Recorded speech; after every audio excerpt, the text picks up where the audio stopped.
Welcome everyone to our Selling Your Solar Home webinar with Solar United Neighbors. I'm going to give everyone just about 30 seconds for everyone to get logged in, and then we'll get started here. Thanks everyone so much for being here.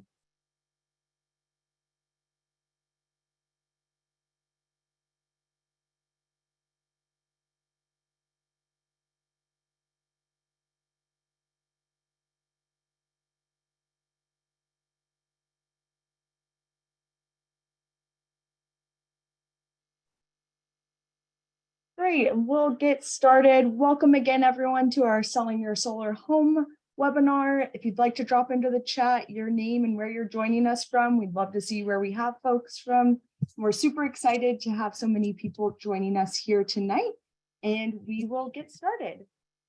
Just to go over some logistics, we welcome any questions, and the best way to ask those will be on the bottom bar of your Zoom screen. You'll see the chat and the Q&A feature. So for questions that you have for our panelists that are joining us tonight, it would be great to add them to the Q&A. That way we can organize and see the questions as they come in. And then we'd love to have you keep the chat feature for conversation with others in the attendance of the webinar.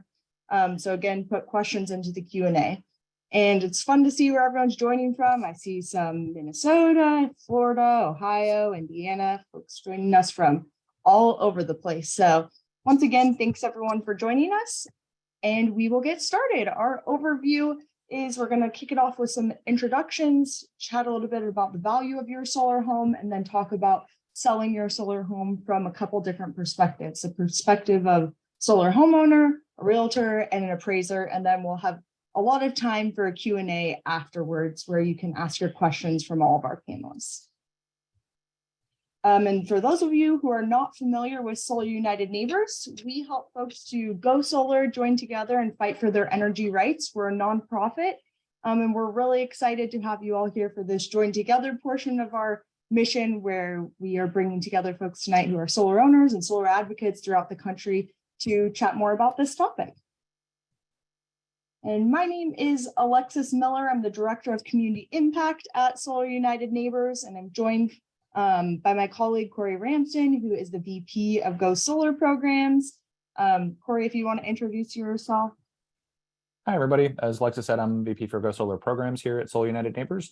I'll be with my camera off and working the chat this evening, but our programs are the ones that support all of our co-ops and other programming in 12 states, as well as nationally, including our Go Solar Help Desk, which has free services for anybody interested in going solar all across the country. Thanks so much for joining us this evening. Yeah, thanks, Corey. And we'll have him drop into the chat some of those links if you are interested in going solar. We do have a whole suite of services to be able to help you do that. And then we are so lucky to be joined by our panelists tonight. They'll also be able to introduce themselves as they go through our presentation, but we're lucky to be joined by Martin Taylor, a solar homeowner, Catherine Hope Cunningham, a realtor and solar consultant, Jonathan Asker, an appraiser, and Janelle McGill, who is a realtor. So thank you so much to all our panelists for spending the evening with us. We're so lucky to have them be a part of this presentation. And we also want to put a plug for, we have a guide about selling your solar home. So we'll drop in the link into the chat, as well as include this in the follow-up email for everyone. But we have a lot of tips and tricks to help guide you through that. So that's a great resource to have, as well as this webinar. And with that, I'm going to turn it over to Catherine to chat, but just as a reminder, please put your questions into the Q&A. And if you have any questions about how to go solar, we do have Corey, but you can also reach out to our team there at helpdesk@solarunitedneighbors.org. With that, I'm going to stop sharing my screen so you can see our panelists, and I'm going to turn it over to Catherine to chat more. Good evening, everybody. I'm Catherine Hope Cunningham. I am a realtor in Central Ohio, in Columbus, Ohio. And previous to being a realtor, I became a solar energy consultant. I have a great love for educating folks about both real estate and solar energy. And I have a couple of resources that I would like to share with you today, which are not widely known. And there's always a ongoing conversation about how solar and just green features in general affect property value. And so there is a resource that I would like to share that many people don't know about. And in fact, most realtors actually don't know about this as well. And that is the NAR Sustainability Report. And so Alexis is sharing it with you in the chat. And this is a 27-page report. It is based on a survey of brokers and realtors that is done every spring. And it's a great resource because it is completely unbiased. And so if you're looking for some statistics to use to leverage an argument about whether or not green features affect property value, this is the document that you want to point to, because it is collected by folks who are not necessarily for or against green features. They just want to understand how it affects their industry. And so it is a long-ish document, but you can see if you scroll through it that it's just a lot of charts and graphs. But one of the things that I think that's very interesting is that year over year, if you've been watching this come out, every spring, like I have for a while, you can see that the trend is that consumers are more and more wanting green features in their homes, and that would apply to solar as well. And there are a couple of really brief takeaways that I want to share with you. First of all, obviously, that is a good resource for you to reference. And when talking about solar, go ahead and quote this document. However, in practice, when you are actually selling your home, what I have found is that although, yes, this document does say that green features do improve the resale value of a home, and you can point to those statistics, I think what's really more important when you go to sell your home is, as far as property value, what is a larger factor in that is what the rates are doing at any given time. So just today, or I guess it was yesterday, we had an increase in to answer your question, Shelley, no, I'm not going to show the document. It's a very long document. I don't want to go all the way through it. I'll let you do that on your own, but I'm just going to tell you a really quick story about two houses that I sold this year. One was in February, it was a solar house, and the other one was in June. So when the rates were down rather significantly in February, had a solar house, and I was concerned a little bit about selling a solar house in February, especially since there was a big storm about 3 days before I put it on the market. Turns out it was not a factor at all. It sold very quickly and for well above the listed price. And that was largely because there was so much competitive bidding for that house. And that was largely because the rates were down so low. On the flip side of that, a couple of months later, in June, I believe it was halfway through June, the rates went up 0.75 points in one day, which was the largest rate increase since 1994. And that really, in many ways, leveled and in some cases halted competitive bidding. And so that does affect property value even more so than any particular feature of a house, including solar. So my best advice to you is, if you're going to sell your home and it has solar, or really anything, please pay attention to when the feds meet, and get that on your calendar. If they start to talk about potentially raising the interest rates, you might want to think about getting the house on the market soon or before that happens. And so those are my two biggest takeaways from as it pertains to real estate and solar energy. The last frequently asked question that I get often is,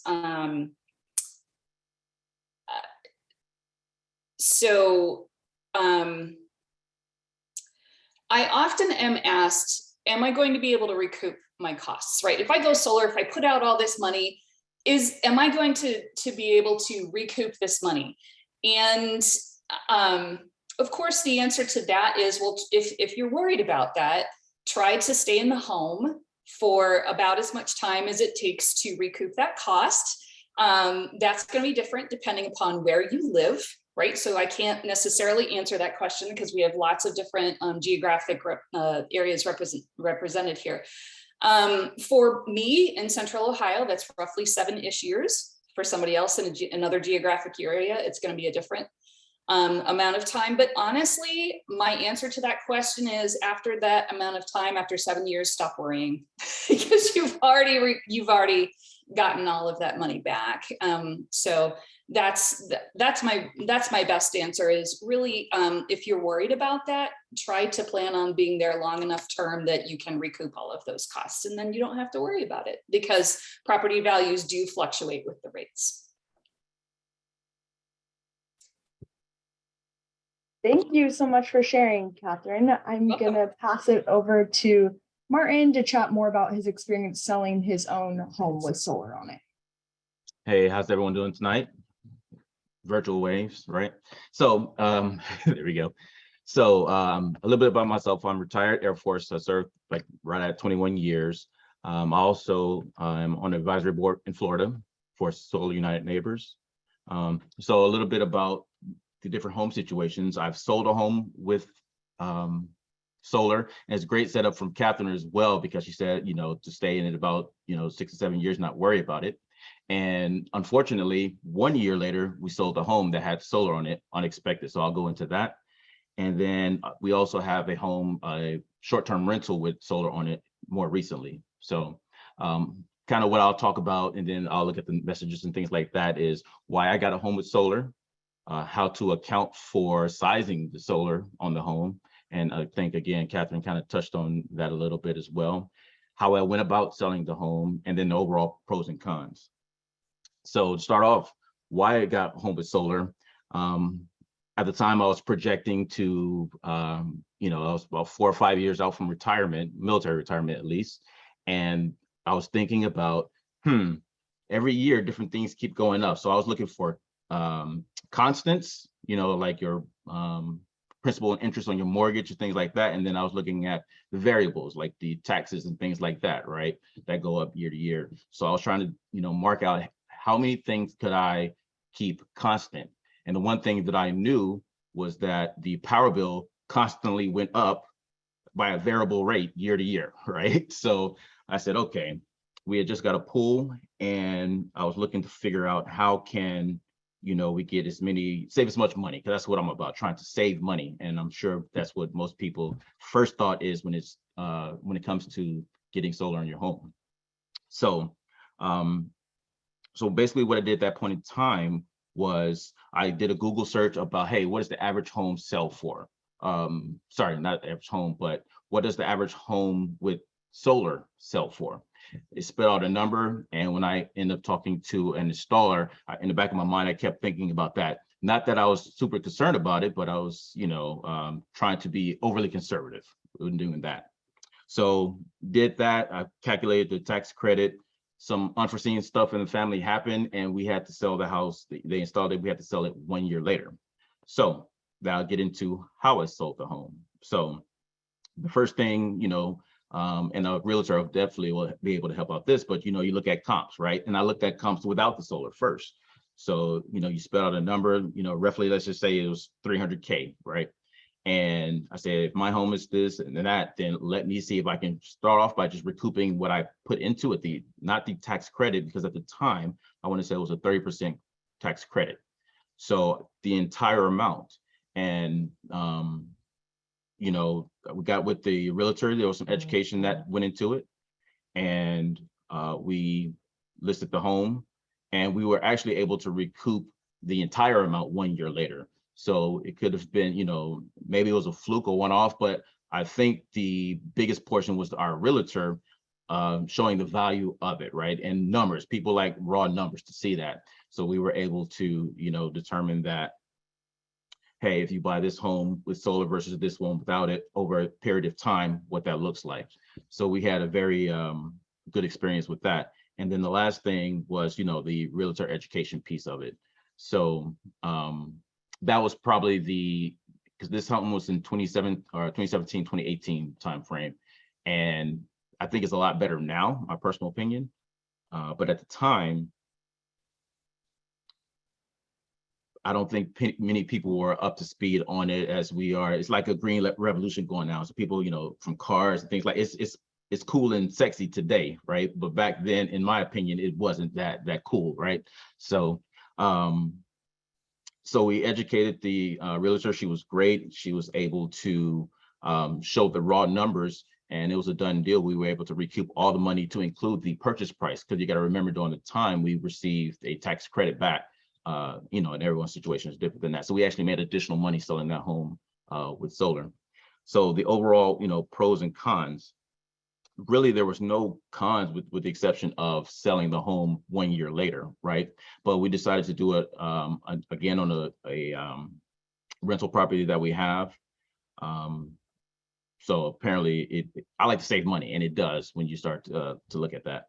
And then the other con was really just the education part, getting that and understanding and getting it out to people. So another member, he mentioned to make sure that the education for realtors is up to speed, because once they know that, most people, in my opinion, if they're properly educated, will prefer to purchase a house with solar than without, especially if it's on someone else's dime too. So and the only other thing I would probably add to that is, not for myself, but a lot of times people go with fancy vehicles and things like that to go about solar. I'm a finance guy, so we financed it, but making sure that, you properly size that system to account for the future sale. So you don't want to be the biggest house in the neighborhood and then get the most expensive PV system put on your roof, because it probably won't sell. So sizing it right is super important. And from there, like Catherine said, I think if you have it on more than a few years, should be good to go. But I'll look in the room for any questions, and I'll pass it back to you, Alexis. Thank you, Martin, for sharing that perspective. I'm going to then pass it on to Janelle to talk about from a realtor's perspective, and touch on the points that Martin brought up as well about education with realtors and how to best work that from a solar homeowner's perspective. Hi, everyone. I'm Janelle McGill, and I'm coming to you from Colorado. And we're trying to work on my laggy video, so I apologize that words are not going to match up with the video you see on the screen. But we have a storm going through, and I don't know if that's causing Wi-Fi issues. But anyway, I am a realtor in Colorado, and my background is actually in renewable energy. And I had some friends that had issues with selling their solar home in the mid-teens. And I decided, why is this an issue when this is kind of my life's passion? So I'm going to get my real estate license, and I'm going to figure this out from the inside. And I have a CE course that I teach to agents all across the state. Agents are licensed per state, so my class is not available elsewhere. But throughout here in Colorado, I've taught hundreds of agents, and I do this class for free just to sort of create this larger base of educated agents that can help people sell their solar homes. I'm also on the advisory board for Solar United Neighbors. Since day one, I was part of the very first co-op that we did in Fort Collins. And that's how I got solar on my house. And it was a really fun process. So anybody considering going solar, do it through a co-op. If there's one in your area, it is a really good, fun experience. And I'm also on the real estate task force with the American Solar Energy Society, and I speak at their conferences every year. So, okay, so enough about me. Let me get into kind of some nitty gritty stuff that I think homeowners and people considering solar need to consider when they are getting ready to sell their house or thinking about buying a house that has solar. And the first thing to know is that educated agents, appraisers, and lenders exist. So the first thing you need to do is find them And that can sometimes feel like, okay, just about any agent that you're going to call up is going to say, oh, yes, I can help you. Absolutely. But you need to know what kind of questions to ask them. Have they sold homes with solar before? Have they had issues with that? Do they know how to value solar? Have they taken classes? So in Colorado, they can take my class. But if they're elsewhere, the National Association of Realtors has a class called Selling the Sun. And it's available as a CE credit if you're in certain areas, or just general education, but it is an amazing class that anybody across the entire country can take. And if it's something that they say, no, they haven't taken, I would say, thank you very much for visiting. After you've taken the class, I'd love to talk to you more, because you really can't take on a solar transaction until you have education to do so. The next part is what do you need to do as a homeowner to be able to provide, to vet, to just understand what needs to happen to get it done? Sorry, everyone.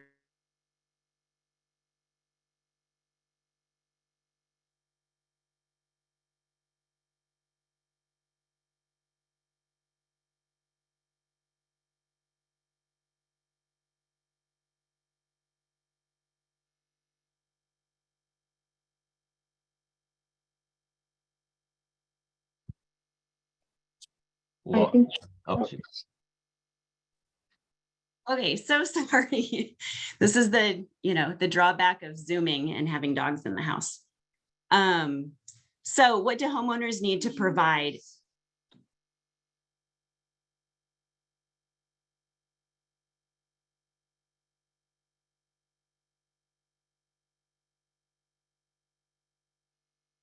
okay. I can go like, I don't know. So one of the things that homeowners need to understand is the difference between having a leased system and a purchased system. Leases are not good in residential. If you're approached by solar installers and you're talked into leasing, please don't do it. And if you already have it, it's okay, we'll figure it out. But the best situation with residential real estate is to have an owned system. That doesn't mean it has to be paid off, but it needs to be a purchase system, either that you've paid cash for or that you have a loan for. If it's a lease, it is not considered real property, which means it can add zero value in an appraisal, and it can add zero value to a buyer. And in most cases, those are the times that a lot of other agents go, oh, I had these terrible transactions, but they were usually leases. So those leases cause issues because you're asking a buyer to take on those leases. And that's based off of a prior homeowner's energy usage, lifestyle that may or may not match up with who the new purchaser is. So we're going to kind of set that aside because we're talking about selling your solar house, and let's try to focus on the purchase part. So if you did purchase it, whether you have a loan left or not, usually your best bet when you're selling is to go ahead and pay off that solar loan at closing with your proceeds, which hopefully you have some proceeds. If you happen to have some of the rare loans out there that are assumable by a buyer, then you might be able to talk them into taking it on, but you're trading that for adding additional value to your house, because they're not going to say, I'm going to pay a premium for your house if I'm also taking over your loan. So just think about those two things. In the state of Colorado, we have some really great energy programs that are through the state. And so those loans are non-assumable and they're the best interest rate. So most of the loans that we have here are non-assumable, but a lot of the national solar companies and those national loan are. So if you cannot get additional value for your house, perhaps in a suppressed market like we're seeing right now, then maybe asking a buyer to assume the rest of that loan will make sense. The next thing everybody needs to know, and your agent needs to know, is how exactly do I figure out what that premium price is for my house? How do I add that additional value? And where's the documentation for that? Here's the biggest thing you can grab today, pvvalue.com. This is a standardized platform that no matter where you are, when you installed, how big your system is, what your utility rates are. It is all plugged into the system and a number spits out the other end. This is how you figure out what your contributory value is to your house when you base the rest of what your house is worth off of other neighborhood comps. So if you have an agent that knows how to do this, or you don't, but you know that it exists, because this is a website anybody can access at any time. So at any point during your ownership of your solar panels, you can go on to pvvalue.com and plug in all of your information and watch what your value is added over time. One of the biggest questions that I get is, well, the system was $32,000, so I want to see $32,000. And what I advise everybody is that solar is not unlike a lot of other renovations that you do to your house. You don't expect to get dollar for dollar for your kitchen. You don't expect to get dollar for dollar for your finished basement. But what you are going to get out of pvvalue.com is what the energy production, that actual income projected over time is. And that can be used to hand over to an appraiser that has hopefully been vetted. And I'm sure Jonathan's going to let us know his experience in this later. But there is a process for getting an appraiser that knows about pvvalue.com too. So first, find an agent that knows what they're doing. Second, know what you have. Is it purchased versus lease? Third, know what your value is and how to ask your agent to figure that out. And that's how you can list your home. Next is provide all of that documentation. Grab 12 months of utility bills. Take pictures of the solar system. Put those in the photo slide so that while people are going through Zillow, they go, oh, they have solar and look at how big the system is. And I'm going to see what their utility bills are and if I'm getting anything back for that. So make sure that they see the value that you're experiencing. Then next, when you have a buyer, you're going to need to do all of this education for them too, because the reality is, and all of the arguments that I get in on all these realtor platforms that are national, agents don't know this. And a lot of them don't care. So you have to try to find that common ground of, we want to do this deal and your buyer wants this house. Let me help educate you on what it is you're seeing on this house. And let me help you educate your buyer by providing all of this so that you look like a rock star having all of the answers, even if this isn't your forte. Then the next thing you need to do is ask that buyer's lender if they know how to request a specialized appraiser. And then you ask for that specialized appraiser. There's some classes that appraisers take, and I'm not going to step on Jonathan's presentation here, but there are questions that you can ask and say, this house is a specialized property, it has solar, and it needs to be valued by somebody that understands how to value solar. And when that appraiser comes back and says, yes, I know about pvvalue.com, or I've taken the Appraisal Institute's classes on this, then great, they can come and appraise your home. But this is kind of the role that a listing agent can play. It's the one time that they can shut this deal down by not letting somebody into your house that doesn't know what they're doing. And if you're really trying to get additional value for your home, this is your best shot. It doesn't always work. There aren't appraisers in every market. There aren't educated agents in every market. But the drum that I beat at every conference and every time I'm teaching a class is that the more that consumers and homeowners ask for this education, the more it will come. So that's my best advice for trying to sell your solar home. Thanks, Janelle. And we do have a request, if you don't mind dropping in the chat your website for the course that you have realtors take. So if we have folks in Colorado, they can use that resource. So thank you so much. And then I'm going to turn it over to Jonathan to add on and share his perspective from the appraisal point of view. Certainly. Well, good evening, everyone. And you are actually had a treat tonight. These people know what they're talking about. And so I can just tell you that, yes, Janelle, thank you for stealing my thunder about PV value. Thank you for stealing my other fine point of competency. Great job, really great job. So really, that's how I just want to leave you just a few things about appraisers is that competency is just such an important thing for an appraiser, and you can't pick the appraiser. The broker can't pick them. The bank has to do it, but put pressure on them and say, listen, and if they say, oh, we found a competent one, like, okay, show me the certification. What did he do? Has he done it before? Instead of like, oh yeah, I can do it. So going back to, and I'll just say what I've seen other appraisers in my arguments with them several years ago. I've been doing this for 5 years on the solar side.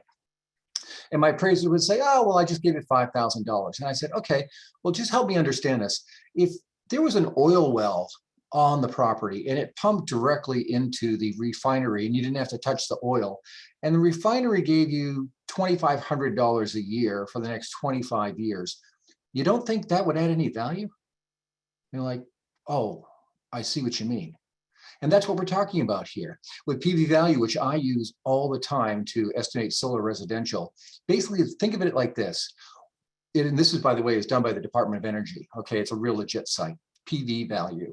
And I would suggest real estate brokers get involved and learn how to do it, because then you'll have a discount cash flow, a whole list up for maybe from 1 to 25 years of how much that solar system is going to generate in money. Now, how much is it? How much per watt? Well, it depends on where you're at. Now, I live in Massachusetts. I pay 25 cents per kilowatt hour. That's really high. Florida is a lot different. So therefore, the same size system would be much more valuable where I'm at, because I have to pay so much. You save less money in Florida. I would save more. And I got to tell you, I saw the newspaper 2 days ago, the headline, in Massachusetts, we're going up by 30%. Because of the world crisis that we're in. So if you have solar now in Massachusetts or in New England, it's a good thing. So I just want to also agree with Janelle about leasing. Stay away from it, buy it out. It's just not what people are doing anymore. So what do I see? I see right in my area, $2 a watt is what I'm seeing for a system that's already up and running and has some depreciation on it. I do agree also that 5 to 7 years, you're seeing paybacks on this. There's also other things offered by states, like we're a very progressive state, Massachusetts. After you buy your solar system, they give you $1,000. Now, right now it's 26% that the federal government gives you as a discount tax credit. But after that, Massachusetts will also give you additional money for the next 10 years. And we used to call them SREPs. It's now called the SMART program, but it's just to reduce emissions. So I can't tell you enough that, I mean, so do I have solar in my house? No, I don't. And I know, well, if it's so great, why not? Well, I've got these beautiful trees right behind me. I'll have to cut them all down to get the sun, because I'm so far north, I got to go to the south. Other than that, I would definitely get solar. So find people who know what they're doing, and that includes appraisers. We are out there, but make the bank do the lead work for you. So I think I'm just going to stop right there. And if there's any questions that the panel can answer, that'd be great, but I'm still going to be available. Thank you. Thank you so much, Jonathan. And thanks to all of our panelists for adding in your perspective. It's been wonderful to hear from everyone, and I think has been super useful to everyone who's attending. We do have some questions. And again, I'll remind everyone, we'll transition over to our Q&A period. If you do have questions, please drop them into the Q&A. It's easier for us to track them there and keep the chat as just chatter with other participants and attendees. Starting with Catherine, I think you're starting to answer this question, but I'll drop it since we've had a few people ask this question.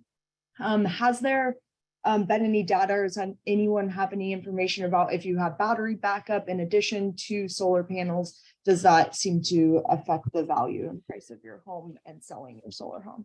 You know, I'm just going to take a quick stab at that, and I'll let Catherine go in there.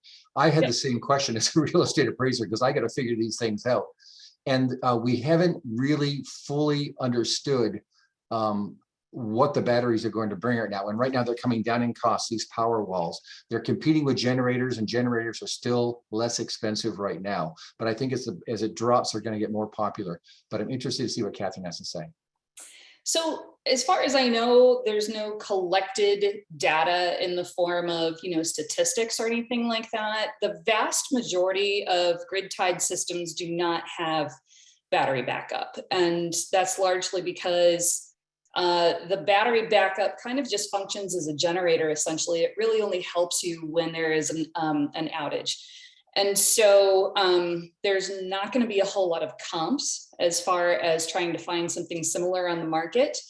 But what I will say is that what is very, very important when you go to sell that system, that's a hybrid system, that's both grid tied and with a battery backup, please make sure your buyers know that it has a battery backup system, that they're going to be able to weather storms better than anyone else, that they're going to be able to get through an outage without even basically the lights flickering.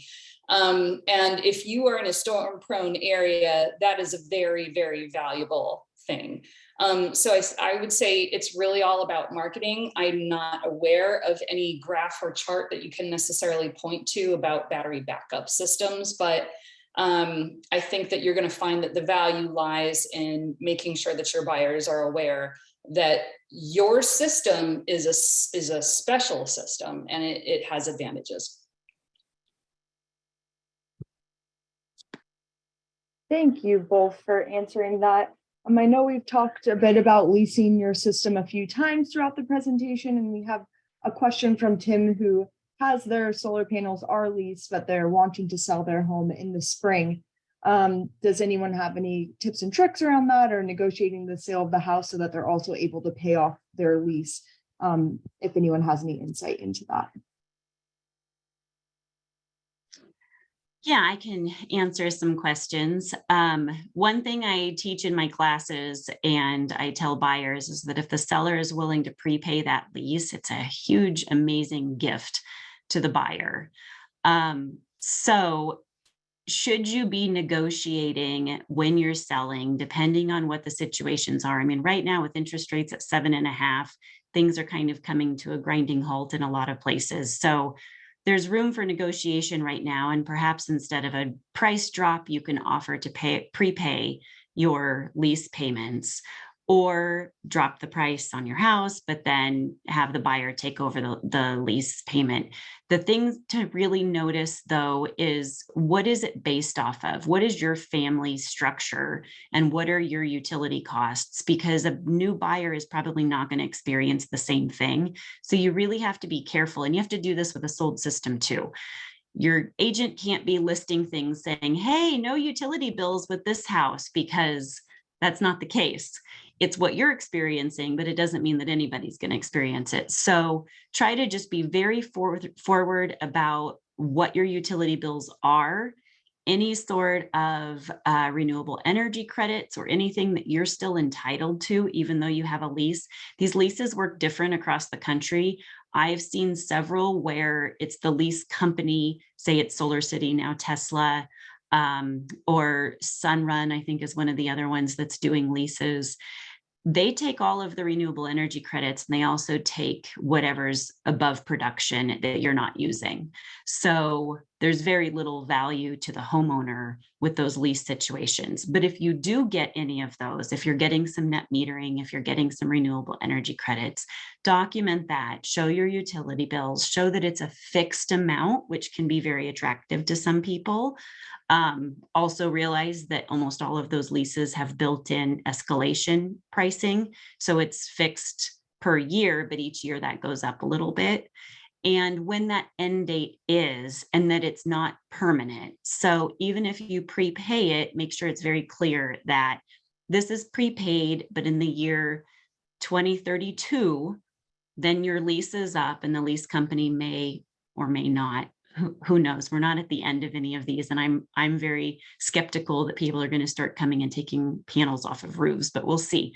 But see what, just let them know that this is prepaid until then. You shouldn't have any maintenance costs. You shouldn't have to have any payments, and perhaps that could be something that could convince them into getting it, because it is harder with a lease, but the more information that you can provide and the more documentation to kind of take their worries and questions away, then the better chance you're going to have. Thanks, Janelle. To follow up on that, you had mentioned SRECs or solar renewable energy credits, and Michelle had asked if those are able to be transferred to the new owner. They should be. If you're receiving them for you, then the future homeowner should be able to receive the same thing. And I would like to add is that when I value a home with solar, I don't include those because they don't have to be transferred. And if you have solar, why they don't ask for them, I give them. That's a great clarification, Jonathan. Thank you. Jonathan, maybe Catherine, I'm curious, we have a question from Paul that says, is there depreciation due to the age of the panels in terms of what the value add is? I'll go with that with PV value. Yes, we call it the degradation, and it's really just a scientific. These things are tested in labs for years and years. I mean, decades. They're out there in the desert, so they're measuring them, trying to figure out how much goes into this. So yeah, it's really a mathematical equation, and degradation is taken into account, but they don't degrade really all that much over 20 years, is from my understanding. So I'm going to jump in and add to that. If they're using a tier 1 panel, the decrease in efficiency should be less than 0.5% per year. So that is part of what the UL listing process is for. So, that's why we like to recommend using tier 1 panels. Certainly we want to plan for the long term. Really, those panels are hopefully going to be there for life, and they're going to still continue to work just as they did when you installed them. The decrease in efficiency is so negligible, it's really not going to decrease that much in your lifetime. Thank you both. Along the lines of what is more valuable, we have an anonymous question from an attendee asking if there's any change in value for a ground mounted system versus a rooftop system, and what that looks like. Catherine, I see you shaking your head. There's really no change in actual value. What it could potentially change is the efficiency of getting the electric to its actual destination, depending on how far away that ground mounted system is. So while it may have an effect on efficiency, and usually most ground mounted systems are close enough that it really does not matter at all. But if you own a lot of land and your system is far, far away, that may be a factor. But as far as like the actual value and how that affects like purchase price, I don't think that it's really going to affect anything unless for some reason that ground mounted system might be an eyesore, like it's in a particular area that's, I don't know, high profile or high traffic or something like that. I just don't see that it would really make that much of a difference outside of, maybe that situation.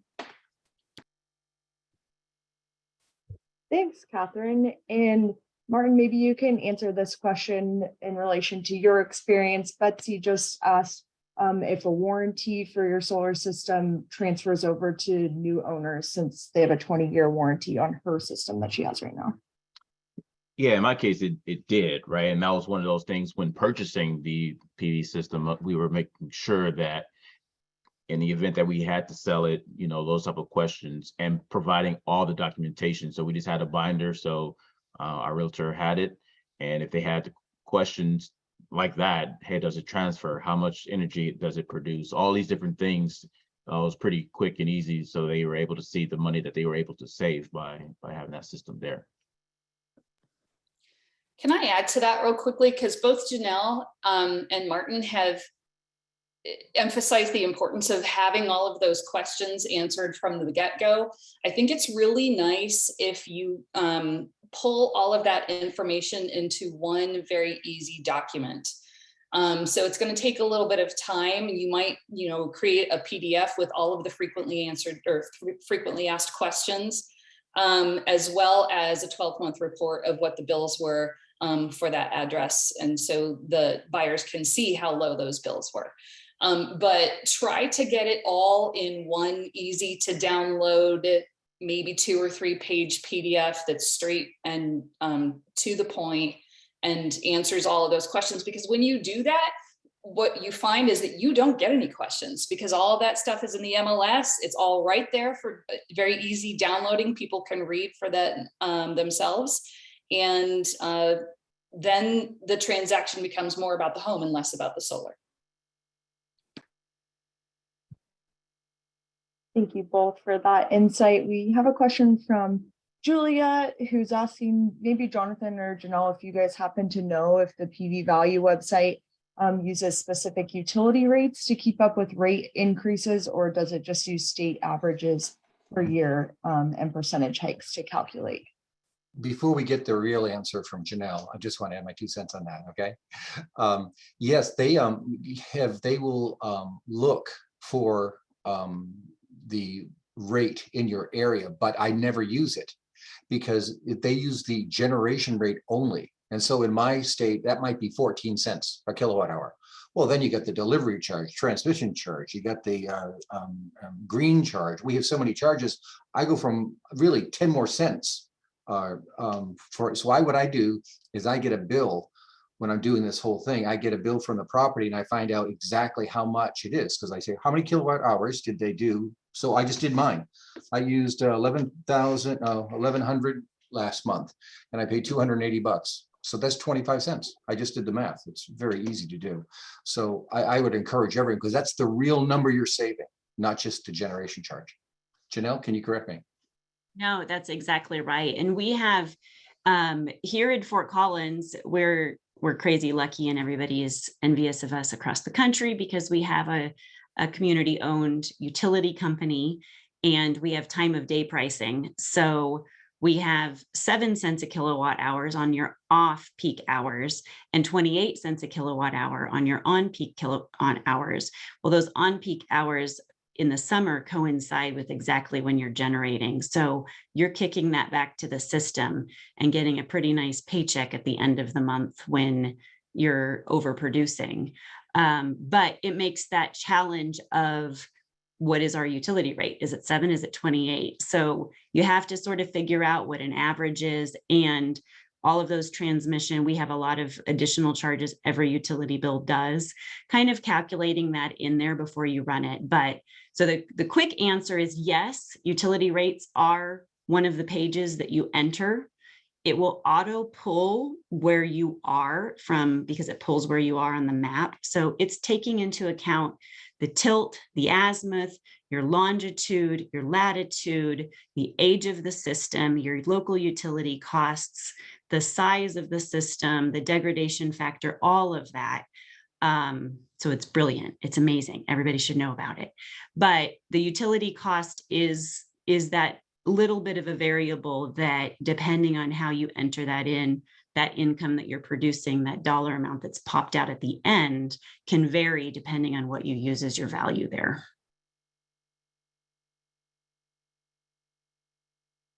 Thank you both for adding that in. We have a question from Paul. I'm not sure who the best person would be to direct this to, so Corey, it might be you. So feel free to add in on how insurance companies calculate homeowners' rates with solar and what that looks like. I actually don't have an answer to that. I wish we had more insight into how insurance companies calculate that. I would be curious if anyone does. I can answer that. So from experience, when we put solar on our home, we also simultaneously rehabbed our kitchen as well. And I called the insurance company and let them know those 2 things, wanted to make sure that the value on our home insurance reflected that. And the answer that I got was, do you realize that you haven't valued your home, you haven't changed the value of your home insurance in about 7 years? And I said, no, I did not realize that. Thank you for telling me. And so I added the value of the rehabbed kitchen, the value of the solar. And of course, my insurance rates did go up, but I think it was only by about $65 a year. And that is also a PSA reminder to remember to occasionally look at your home insurance value. But it probably will not change a whole lot, in all honesty, if you've recently updated your home insurance value. But if it's been 7 years like it had been for me, it might change just, a little bit, negligible, but it might change a little.